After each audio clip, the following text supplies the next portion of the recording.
우리가 교회를 다니면서 사람이 살다 보면 수많은 일을 당하죠. 제가 이제 얼마 전에 제미나이한테 엔카운터 교회를 물어봤어요. 그러니까는 전 세계에 3개가 있대요. 전 세계에 3개가 있는데 국내에는 엔카운터라는 이름을 가진 교회가 없대요. 그래서 내가 엔카운터 담임인데 그래가지고 그러면 엔카운터라는 의미가 뭐니? 그러니까 엔카운터의 수많은 의미 중에 요즘에 엔카운터 캠프라는 게 많이 교회 내에서 생겼습니다. 예, 저희 엔카운터의 뜻이 뭐죠? 가장 큰 뜻이 뭡니까? 만남이죠, 만남. 예, 만남인데 그 엔카운터 캠프라는 건 뭐예요? 하나님을 만나는 캠프인 거죠. 예, 그런데 제가 이제 성남시 수정구 창곡동에 있는 엔카운터 대해서 알려줘 이러니까 창곡동에 있는 데는 엔카운터가 없대요. 그래서 그러면 위례서일로 22에 있는 교회를 엔카운터 교회에서 알려줘 그러니까 현재 저희 교회가 제미나이는 등록이 안 돼 있나 봐요. 이 위례서일로 22를 하니까 2교회가 나와요. 우리 2층에 있는 교회와 10층에 있는 교회. 그래서 그래? 그럼 혹시 그 교회 박상무 목사라고 아니? 그러니까 안 돼요. 어떤 사람이니? 제가 이제 물어봤어요. 제미나이한테 어떤 사람이니까 실천적인 신앙을 얘기하고 성경 안에서 이야기를 하고 최대한 예화가 없는 예, 그러니까 얼마나 많은 목사님들이 예화를 했다는 거예요. 저도 예화를 많이 하지만 그래서 이제 얘기하는데 그래 그 목사는 어떠한 주제의 설교가 주로 나오니?라고 물어봤습니다. 그러니까 그분이란다. 제미나이가 항상 성도의 교제와 성도와 하나님과의 만남을 이야기를 한대요. 그래가지고 그래? 좀 추천해 줄 그 설교가 있니니까 4개 정도 추천해 주더라고요. 유튜브로 제 설교를 제가 다시 읽어봤거든요. 제가 봤거든요. 그 내용이 안 맞아요. 그래서 그냥 얘가 막 추천하는구나 그렇게 했는데 이렇게 말씀드리는 이유가 뭐냐면 우리가 하나님을 만나고자 하는 가장 큰 이유가 뭘까요, 여러분? 여러분 혹시 하나님을 만나고 싶은 가장 큰 이유에 대해서 여러분 혹시 고민해 본 적 있으십니까? 그냥 삶의 문제가 우리가 주로 될 때가 있지 않습니까? 관계가 먼저 되거나. 그런데 삶의 문제든 관계적인 것들이든 이 모든 것들을 통틀어서 우리는 뭐라고 표현하냐면 은혜라고 표현을 합니다. 은혜. 그리고 가장 큰 은혜가 뭡니까? 오늘 1절에 나와요. 우리 2장 1절 볼까요? 에베소 2장 1절 시작. 그는 허물과 죄로 죽었던 너희를 살리셨도다. 자, 여러분 이걸 뭐라고 한다고요? 은혜라고 한다는 거예요. 자, 허물과 죄로 죽었던 우리예요. 우리는 그분이 없었으면 예수님이 없었으면 우리는 허물과 죄로 인해서 죽어가는 사람들이었죠. 왜? 우리의 허물과 죄는 뭡니까? 2절, 3절에 나옵니다. 함께 읽겠습니다. 시작. 그때 너희는 그 가운데서 행하여 이 세상 풍조를 따르고 공중에 권세 잡은 자를 따랐으니 곧 지금 불순종의 아들들 가운데서 역사하는 영이라. 전에는 우리도 그 가운데서 우리 육체의 욕심을 따라 지내며 육체와 마음에 원하는 것을 하여 다른 이들과 같이 본질상 진노의 자녀이었다. 이게 뭐예요? 2절과 3절이 우리의 허물과 죄라는 거예요. 우리 허물과 죄가 뭐라고요? 세상 풍조를 따라가는 거, 세상의 본질을 따라가는 거. 세상 풍조가 뭡니까? 더 나은 삶, 더 나은 무언가를 추구하는 게 더 우리가 이제 세상 풍조인 거죠. 제가 며칠 이번 주 중에 우리 운이가 조금 이제 아파가지고 집에서 이제 계속 있었는데 저녁에 조금 쉬는 시간이 있어서 우리 잠들고 이제 새벽에 제가 이제 기독교 TV를 좀 봤어요. 그렇게 채널을 돌리다가 우연찮게 봤는데 지금 저 20대 중반 되는 우리 자매님들의 나이 또래의 한 자매님이 방송에 나오셔서 이제 시에라리온이라고 여러분 아세요? 나라입니다. 아프리카에 있는 나라거든요. 그 나라인데 그 나라에서 이제 선교하시는 20대 분 자매님이세요. 20대. 학교도 다 마무리를 하지 않고 다 정리하고 거기 갔는데 그 이유가 뭐냐면 그분의 아버지가 그 나라에서 선교하시다가 사고로 순교를 하셨어요. 그래서 사모님 아들, 딸이 3명이 다 한국에서 장례를 치르고 3명이 다 한국에 있는 삶을 정리하고 그분의 그 길을 가기 위해서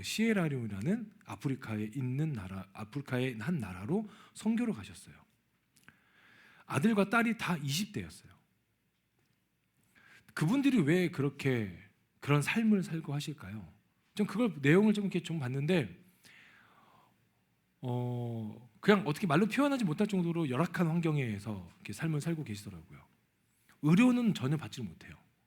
의료 혜택을 받지 못하고 감기가 걸리면 감기약도 없어서 최대한 몸을 이제 감기를 이겨낼 수 있는 그 몸을 만들기 위해서 운동하는 거 말고는 없어요. 근데 운동도 다른 우리처럼 뭐 시간 내서 하는 운동이 아니라 그냥 걸어서 거기에 있는 성도들을 만나고 잃어버린 사람들을 찾아다니는 거죠. 그게 그분들에게 운동이고 그들이 주는 음식이 전부인 사람들이에요. 그런데 왜 그들은 그런 삶을 살고자 선택을 했을까요? 세상 풍조와는 다른 삶인 거죠. 그런 삶을 살라고 제가 여러분에게 권면해 드리는 게 아니에요. 왜 그 사람들은 그렇게 사냐는 거예요. 분명히 더 나은 삶을 살 수 있지 않겠습니까? 재정적으로도 그리고 어떤 이제 환경적으로도 관계적인 것들로도 더 나은 삶을 충분히 사실 수 있는 분이에요. 근데 왜 그들은 그 누구도 떠밀지 않았습니다. 가라고 하지 않았어요. 아버지 선교사님이 소천하심으로 말미암아 그 지역에서 사역이 끝날 수도 있어요. 그런데 왜 그들은 그곳에 갔을까요? 그들이 우리가 알지 못하는 은혜를 그들이 받았기 때문이겠죠. 그리고 가장 큰 은혜가 뭡니까? 우리 다시 1절 볼까요? 1절 시작. 그는 허물과 죄로 죽었던 너희를 살리셨도다. 여러분 이 말씀이 굉장히 중요한 게 뭐냐면요. 여러분 암 환자나 죽을 병에 걸렸던 사람들이 되살아나서 항상 얘기한 게 뭔지 아십니까? 제2의 삶을 산다 그래요. 제2의 삶. 그리고 이건 이제 내 삶이 아니라서 덤으로 주어진 삶이라서 내가 사람들을 더 섬기고 내가 더 봉사하면서 살겠다라는 사람들이 대부분의 사람들 아닙니까? 그 뭐예요? 다시 우리를 살리셨다는 거 뭐예요? 죽었던 우리를 살리셨다는 거는 우리에게 새로운 뉴 라이프가 이제 주어졌다는 거죠. 근데 그걸 누구를 위해서 살겠냐는 거예요. 그게 우리를 위해서 죽으시고 우리를 살리신 하나님 나라를 위해서 사는 게 우리 아니겠습니까? 세상은 하나님 나라를 향해서 가는 우리를 보고 손가락질하고 비웃고 비방하고 조롱합니다. 지난주에 우리 현경자매님이 했던 찬양 중에 기억나는 찬양 있으십니까? 있으세요? 없으십니까? 세이머들이 예, 세이머들이 저는 주님 뜻대로라는 기억이 나거든요. 주님 뜻대로. 자, 가사가 뭐죠? 주님 뜻대로. 저 지금 노래 부르나요? 이게 뭐예요? 그다음 뭐예요? 살기로 했네. 그 후렴 가사가 뭐예요? 시상이 된다. 세상이 이해 못하고 우리를 조롱하여도. 이건 찬양의 가사지만 우리의 믿음의 고백이 되기를 소망합니다. 사람들은 우리를 이해하지 못하고 조롱할 거예요. 저도 얼마나 많은 조롱을 받는지 여러분 아실 거예요. 전 제일 가까운 제 동생한테 조롱받아요. 언제까지 형 그렇게 살 거야? 평생 살아야 되지 않을까? 그럼에도 불구하고 저뿐만 아니라 이 자리에 계신 저와 여러분 모두가 다 그 하나님의 길을 가고자 하는 건 뭐예요? 우리 살리신 그 은혜에 대한 그 발걸음을 인도하시는 게 아닙니까? 4절, 5절, 6절에 보면요, 그 1절에 대해서 다시 한번 고백이 나옵니다. 4절, 5절, 6절 함께 읽겠습니다. 시작. 긍휼이 풍성하신 하나님이 우리를 사랑하신 그 큰 사랑을 인하여 허물로 죽은 우리를 그리스도와 함께 살리셨고 너희는 뭘로 받았대요? 은혜로 구원을 받은 것이라. 또 함께 일으키사 그리스도 예수 안에서 함께 하늘에 앉히시니. 7절까지 읽겠습니다. 시작. 이는 그리스도 예수 안에서 우리에게 자비하심으로써 그 은혜의 지극히 풍성함을 오는 여러 세대에 나타내려 하심이라. 여러분 이게 우리에게 주어진 미션이에요. 뭐예요?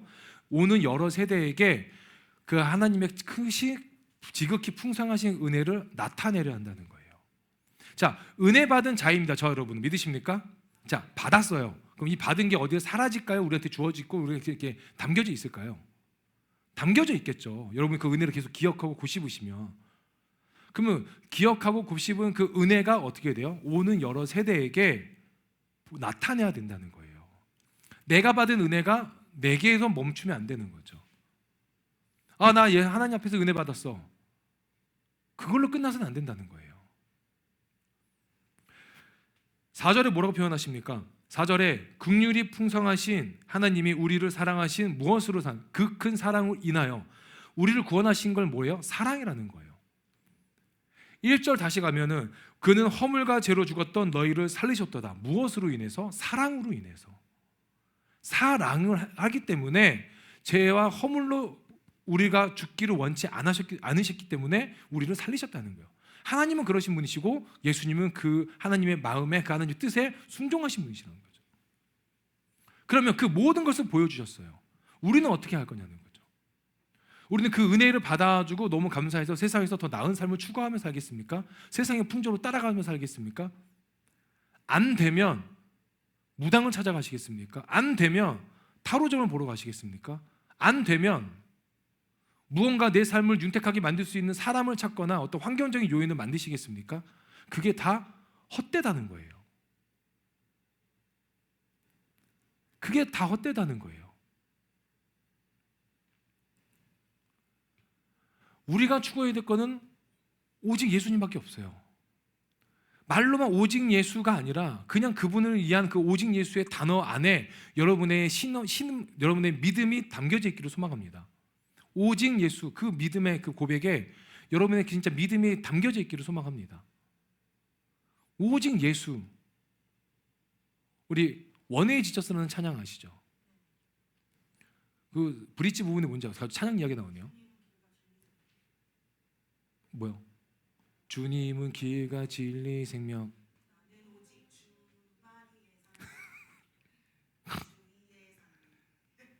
주만 위에 살리. 이게 찬양이잖아요. 그럼 뭐예요, 여러분?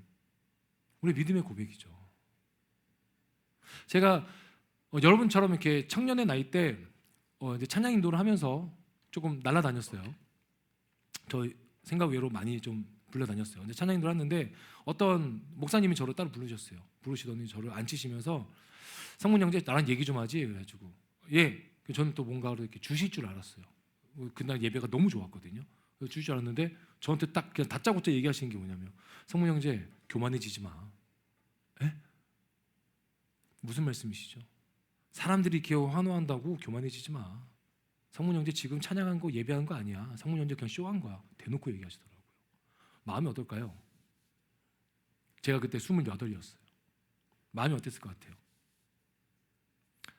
와 그래 나는 죄인이지 이랬을까요? 아니면 네가 뭔데? 당신이 뭔데 이랬을까요? 여러분 저의 이미지가 어떻습니까? 다 왜 다들 당신은 뭔데라고 생각하시는데 저 그러지 않았어요. 저 그냥 내가 왜 이런 소리를 들어야 되지? 내가 뭘 잘못했나? 그런데 생각해 보니까요 그분이 보신 게 맞더라고요. 왠지 아세요? 저는 예배한 게 아니라 그 분위기에 취해가지고 그냥 콘서트 한 것밖에 없더라고요. 하나님이 없어요. 그러니까 어떻게 되는지 아세요, 여러분? 하나님을 따라가는 삶을 살지 않아요. 교회에서는 신실하고 예배 인도자니까 또 얼마나 많은 사람들한테 또 이렇게 보여지겠습니까? 그때 당시에 청년부가 200명이 넘었거든요. 거기다가 이제 금요철야. 그때 당시에 금요철야 출석 인원이 1,800명 정도 됐었어요. 그 앞에서 제가 찬양 인도를 했어요. 지나가면은 막 사람들이 막 손잡고 막 거의 연예 임명보다 더 했었어요. 누가 저한테 와가지고 전도사님 혹시 악수 한 번만, 형제님 혹시 악수 한 번만. 여러분 저 그런 사람이었어요. 지금은 여러분 저 보고 인사도 안 하시잖아요. 네? 그러지 않습니까? 근데 저 그런 사람이었어요. 막 교구실에 들어가면요, 막 선물이 한가득했었어요. 막 중학생, 고등학생들 와가지고 막 저기 한 명 중에 한 명이 저기 있잖아요. 와가지고 막 전도사님 이거 같이 이거 드세요 하고 막 이렇게 쫄쫄고 막 하고 맞아. 그러면 막 제가 할렐루야 앞에서 이러죠. 그 나가서 어떻게 하는지 아세요? 나가서요 봐요. 얼마 들었는지 보고요. 뭐 들었는지 확인해요. 그렇게 못된 사람이었어요. 왜 그런 줄 아세요? 2절에 세상 풍조를 따르고 공중의 권세 잡은 자를 따랐다는 거죠. 그게 은혜인데요. 은혜인지 아니고 저는 당연한 보답이라고 생각했던 거예요. 여러분 하나님이 우리에게 주신 은혜가 있으면 우리는 그 은혜를 나타내야 되는 분명한 사명이 있습니다. 우리는 그걸 의무라고 하죠. 그래서 여러분이 어떤 삶의 자리에 있으신 간에 여러분이 받으신 그 하나의 은혜가 있으시다면 그거를 충분히 나타낼 줄 아셔야 돼요. 저는 아직 은혜를 받은 게 없는데요. 아니에요, 여러분. 아침에 눈 뜨는 것 자체가 은혜인 거죠. 아침에 여러분 이곳에 오시는 그 시간의 기간 동안 시간 동안 아무 사고 없이 안전하게 오신 게 은혜인 거예요. 하루를 당연하게 여기지 마십시오. 그러면 모든 것이 은혜인 거예요. 옆에 분들 좀 보실까요? 옆에 분들 보시고 오늘 눈앞에 이 사람이 있다는 것 자체가 뭐예요? 은혜라는 거예요. 아, 저 꼴보기 싫은데? 라고 생각하지 마십시오. 쟤는 왜 교회를 안 옮기지? 라고 생각하지 마십시오. 쟤는 언제까지 저렇게 살 거지? 라고 생각하지 마십시오. 그냥 살아있음에 감사하십시오.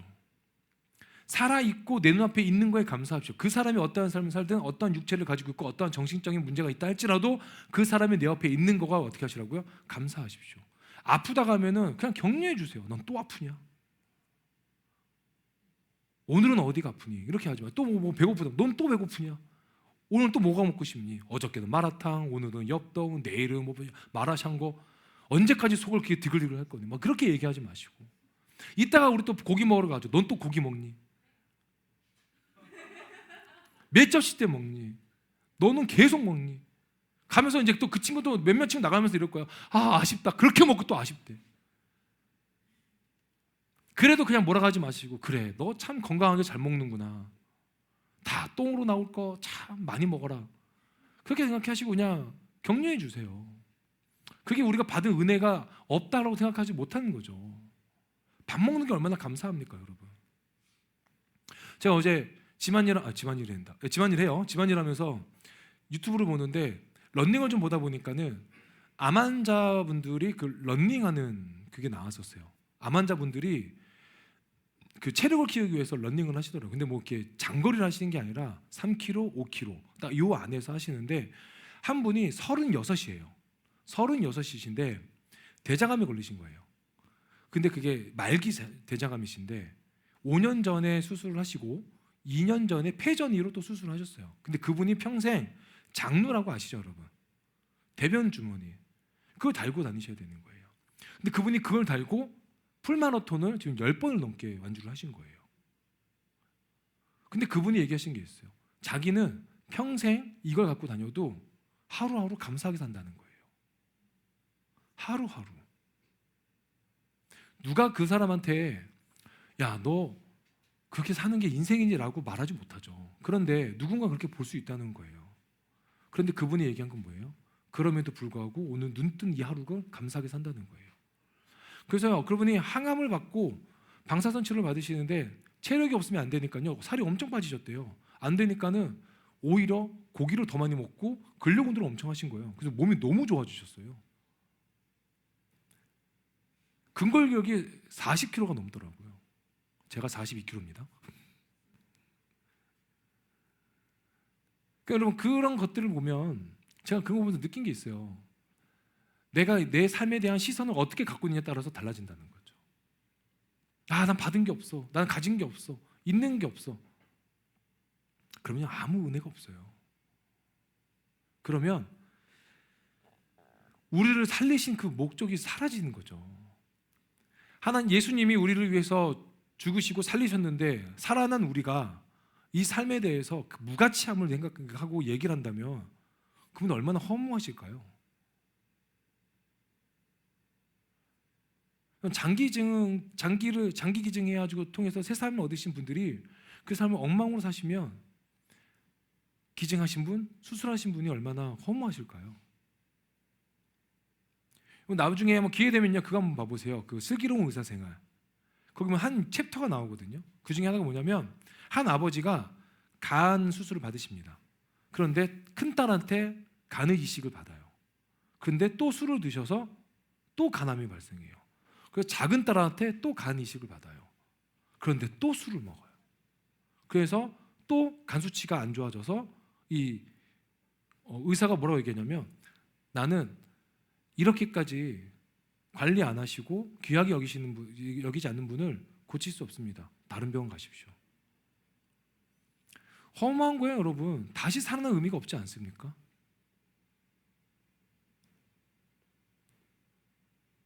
장기 기증은 뭐예요?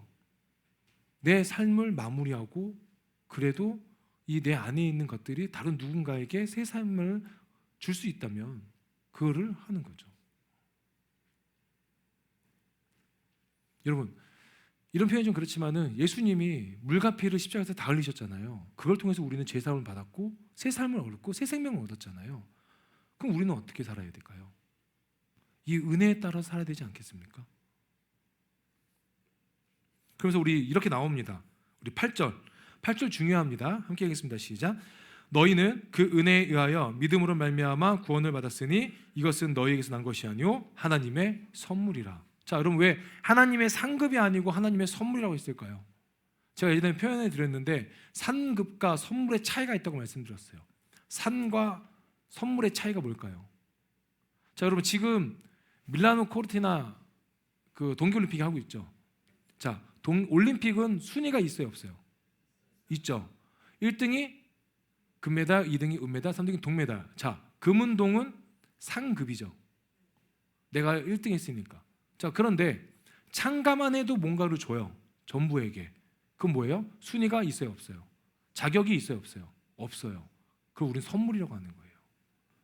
그래서 하나님의 선물은 뭐예요? 자격 없는 우리 모두에게 주어진 거를 선물이라고 표현하는 겁니다. 그러니까 지금 우리는 자격이 없지만 하나님의 은혜와 사랑으로 인해서 우리에게는 무엇이 줬다는 거예요? 그 사랑과 은혜와 새 생명을 부여받은 자들이라는 거예요. 그러니까 여러분 이게 얼마나 감사합니까? 그게 얼마나 감사하지 않습니까? 여러분 선물 받아보셨습니까? 우리 조만간 또 화이트데이인가요? 발렌타인인가요? 제가 잘 몰라요. 남자가 여자 선물 주는 날인가요? 여자가 남자 선물 주는 날인가요? 예? 여자가 선물 주는 날이에요? 아니에요, 여러분. 남자가 선물 주는 날이고 그 다음 달도 남자가 주는 선물이에요. 예. 여러분 이게 결혼한 사람의 마인드예요.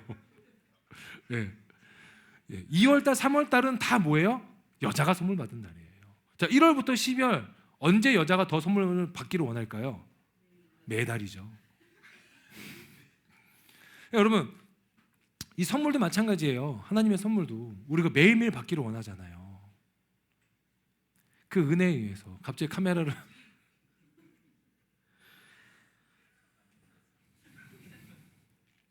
근데 그 이유에 대해서 나옵니다. 우리 9절 함께 읽겠습니다. 시작. 행위에서 난 것이 아니니 이는 누구든지 자랑하지 못하게 함이라. 자, 여러분 우리가 모두가 동등하게 선물을 받았으면 자랑할 게 있어요, 없어요? 없죠. 똑같은 거니까. 야, 너 뭐 받았냐? 이게 아니에요. 나도 새 생명 얻었고 너도 새 생명 얻었고 나를 위해서 죽으셨고 너를 위해서 죽으셨고 우리 모두를 위해서 죽으신 예수 그리스도 사랑, 그 은혜 자랑하지 할 게 없다는 거예요. 또 하나는 뭐예요? 육체로 자랑할 필요가 없다는 거예요. 우리가 육체를 아무리 단련을 해도 구원에 이르지 못합니다. 믿으십니까? 여러분이 아무리 성경을 백독을 하셔도 그 성경 백독을 읽은 게 우리를 구원하게 이르지 못해요. 내가 십자가를 짊어지고 그 골고다와 그 내가 달리는 그 통증을 내가 감안을 한다고 할지라도 그 모든 고행들이 우리를 구원에 이르게 하지 못해요. 우리는 오직 믿음으로 구원을 받은 사람들입니다. 그 믿음이 구원의 길로 인도하는 거예요. 그래서 믿음은 어디서 난다고 그랬어요? 믿음은 들음에서 나고 들음은 뭐예요? 믿음은 들음까지밖에 모십니까? 믿음은 들음에서 나며 들음은 그리스도의 말씀입니다. 들어야 돼요. 뭐를? 하나님의 말씀을. 자, 10절에 우리에게 다시 한번 미션을 주어집니다. 함께 했습니다. 시작. 우리는 그가 만드신 바라 그리스도 예수 안에서 선한 일을 위하여 지으심을 받은 자니 이 일은 하나님이 전에 예비하사 우리로 그 가운데서 행하게 하려 하심이라. 자, 우리에게 주어진 미션이 뭐냐면 선한 일을 위하여 지으심을 받은 자래요. 우리는 그냥 이 땅에서 살아가는 사람들이 아니라 선한 일을 도모하기 위해서 주어지고 지어진 사람들이라는 거예요. 그럼 이런 미션이 고민이 생기는 거죠. 선한 일이 뭔데? 선한 일이 뭐예요? 성경에서 얘기하는 선한 일이 뭐예요? 예?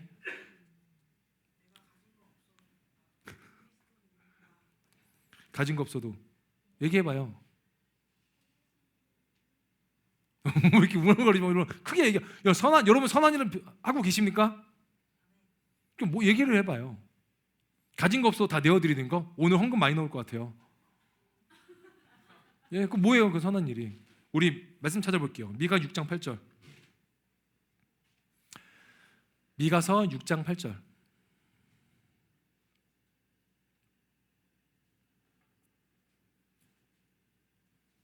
예, 미가서 6장 8절이에요. 자, 함께 읽겠습니다. 시작. 사람아, 주께서 선한 것이 무엇임을 내게 보이셨나니 여호와께서 내게 구하시는 것은 오직 정의를 행하며 인자를 사랑하며 겸손하게 내 하나님과 함께 행하는 것이 아니냐. 여러분, 우리는 무언가를 하려고 하면 항상 나 말고 이웃, 뭔가를 이렇게 누군가한테 선을 베푸는 걸 생각하지만 하나님이 말씀하신 건 그게 아니에요. 하나님이 하신 건 정의를 행하며 그리고 인자를 사랑하며, 인자는 누구예요? 하나님이에요. 하나님을 사랑하며 그분 앞에서 겸손하며 그분과 동행하는 거, 이게 선한 일이라는 거예요. 그런데 이 네 가지를 행하게 되면은 어떤 일이 또 우리 삶에 변화가 일어납니다. 그게 뭔지 아세요? 그때서야 비로소 이웃들을 보게 된다는 거예요. 여러분, 내가 하나님을 사랑하지 못하는데 이웃을 사랑한다? 앞뒤가 안 맞는다는 거죠. 하나님을 사랑하는 게 먼저예요. 하나님을 먼저 따르는 게 먼저예요. 그분의 말씀에 순종하는 게 먼저지 사람의 말에 움직이는 게 먼저가 아니라는 거예요.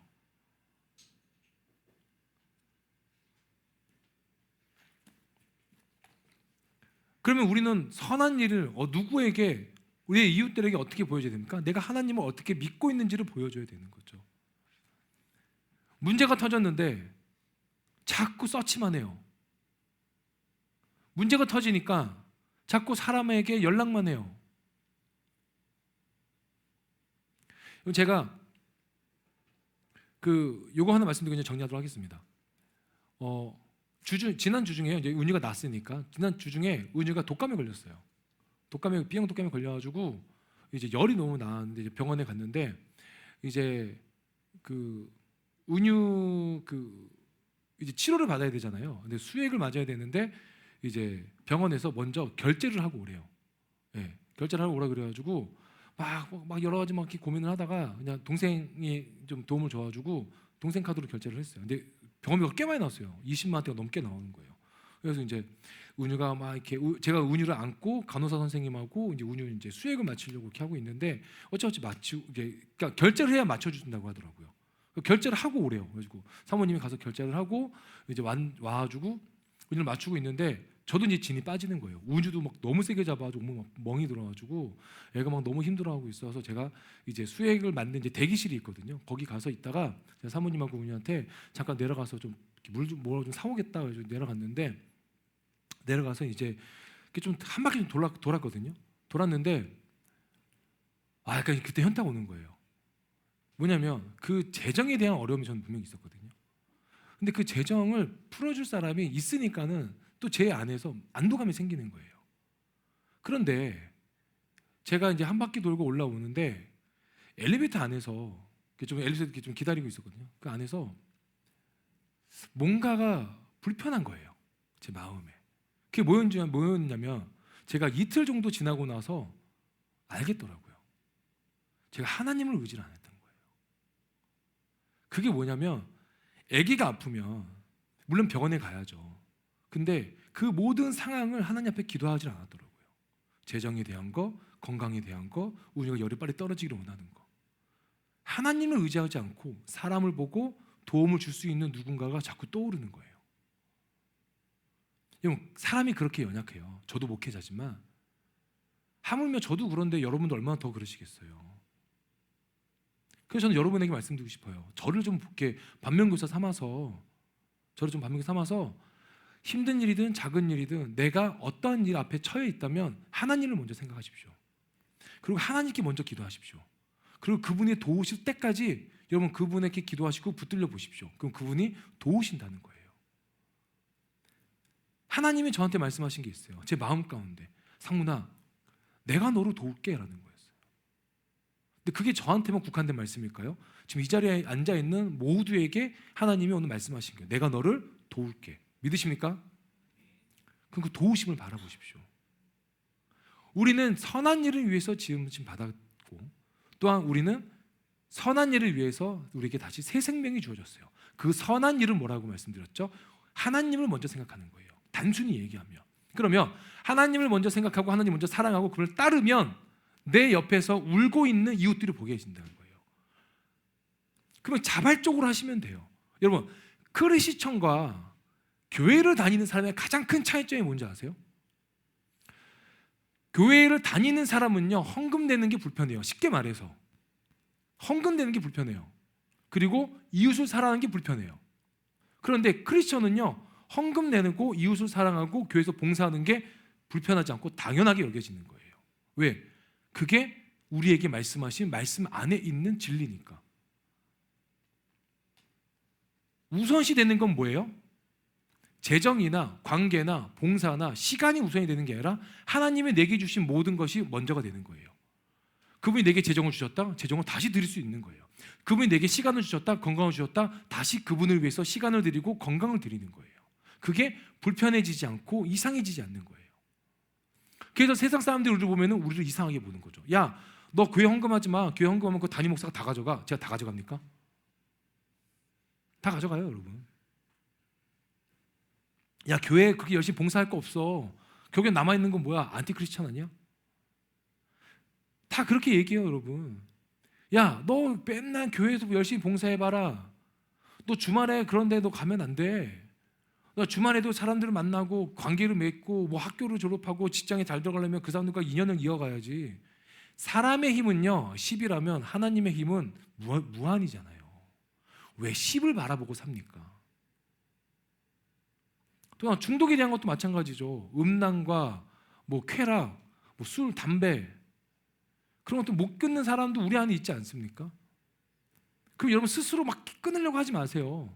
하나님 앞에서 기도하세요. 하나님, 이게 하나님 앞에서 거룩하지 못하고 온전하지 못하는 거 알지만 제가 너무 나약하기 때문에 이걸 지금 끊지 못합니다. 하나님 도와주십시오. 그럼 그분이 도우신다는 거예요. 그래야 끊을 수 있는 거지 단번에 못 끊어요, 여러분. 그래서 스스로에게 어떻게 하는지 아십니까? 자꾸 여지를 줘요. 담배 끊어보신 분들 계시지 않습니까? 여기 담배 끊을 때 어떻게 끊어요? 단번에 끊어야 돼요? 천천히 끊어야 돼요? 단번에 끊어야 돼요. 근데 내 입으로 돼요? 안 돼요? 안 돼요. 단번에 끊고 항상 계속 뒤에서 고개를 계속 끄덕이잖아요. 담배를 끊고 어떻게 해요? 또 며칠도 아니에요. 난 끊었어 딱 하고 나서 돌아서 하나만 더. 근데 그래서 뭐 여러분 저도 제가 담배를 끊어봤기 때문에 저는 어떻게까지 했냐면요, 있는 돈을 다 통장에 집어넣었어요. 그 돈 담배를 딱 끊었어요. 근데 여러분 돈이 없으니까 안 사게 될 것 같잖아요. 어떻게 되죠? 기석이 빌려서 펴요? 넌 빌려서 피니? 전 어떻게 했는지 아세요? 꽁초를 주워 다녔어요. 이루고. 진짜예요, 여러분. 술도 마찬가지잖아요. 술도 언제 끊어야 돼요? 그거 봐, 우리 또 술 끊는 사람 얘기하잖아요. 단번에 끊어야죠. 관계도 마찬가지예요, 여러분. 애매한 관계, 뭐 그거 상처받으면서 그 관계를 유지하십니까? 그 관계, 그 사람은 그냥, 제가 그 얼마 전에 요거 죄송합니다, 마이크 길어져서. 얼마 전에 그 어떤 연예인이 나와서 그 봤는데, 사람의 마음은요, 예를 들어서 사람의 마음이 요만하면은 이 마음을 내가 가지고 있는 내 옆에 있는 주위 사람들한테 다 조금씩 쪼개서 줘야 된대요. 그런데 엷은 관계를 갖고 있는 사람들 많으면 이게 더 작아지는 거죠. 그렇게 하지 말고 내 주위에 두세 명밖에 없으면 이 마음을 두세 조각만 내어주고 나눠주라는 거예요. 내 옆에 있는 사람들한테 더 잘하라는 거예요. 내 옆에 있는 사람 누구가 될까요? 가족이죠. 가족한테 잘해야죠. 그럼 가족이 얼마나 중요한지 우리 정말 많이 느끼지 않습니까? 100년, 1000년, 만년 내 옆에 있을까 생각하지 마세요, 여러분. 그래서 가족이 아프면 어때요? 같이 아프잖아요. 가족이 힘들면 같이 힘들잖아요. 가족이 울면 같이 우는 거예요. 가족이 뭔가 부족하면 내가 뭔가 도울 수 있는 게 없을까라고 생각하는 게 가족이잖아요. 우리 엔카운터는 가족입니까? 왜 한 명만 대답하시죠? 가족이에요? 식구예요? 그냥 식구입니까?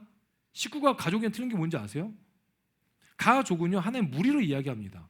식구는 뭔지 아세요? 밥만 먹는 사람들이에요. 우리는 식구입니까? 가족입니까? 말들, 성민이, 우리는 가족이야, 식구야? 오늘 성민이 2년간 못 내는 11조 한답니다. 아, 9년 차입니까? 자, 말씀 정리하겠습니다.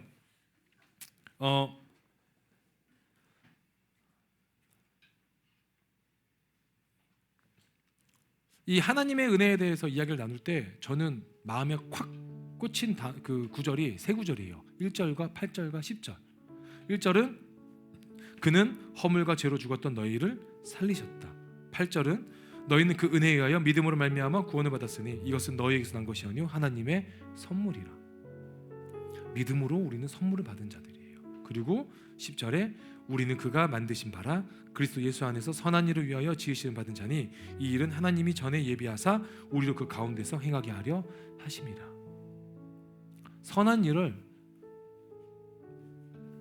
하나님 안에서 행하기를 원하신다는 거예요. 위로가 필요한 자들을 그게 가서 위로를 해주십시오.